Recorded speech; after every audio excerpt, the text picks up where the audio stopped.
Well, the former Home Secretary, Suella Braverman, has said tinkering with her failed plan to send asylum seekers to Rwanda will not stop small boats arriving in the UK. She was responding to the Prime Minister's plan to introduce emergency legislation to deem Rwanda a safe country after the Supreme Court ruled the Rwanda policy unlawful. But writing in The Telegraph, Mrs Braverman says this won't be enough and suggested a series of measures, including improving Rwanda's current asylum system to address key issues raised by the Supreme Court, removing legal challenges to flights taking off and to the detention of those arriving in the UK illegally.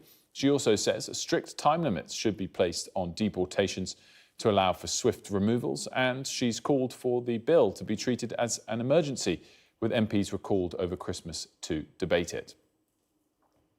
Well, we're still shooting and have the ambition to deliver those flights in the spring as planned. Can you guarantee that? And we think that delivering this new treaty and changing domestic legislation will enable us to do so. The Home Secretary made it clear in Parliament yesterday that's his intention, and that's what the government is absolutely focused on delivering.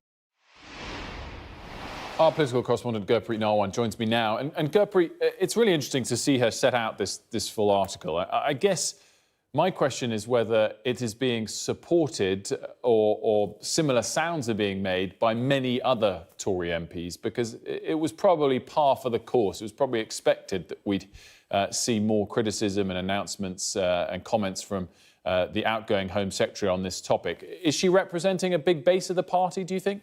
Well, firstly, you're absolutely right.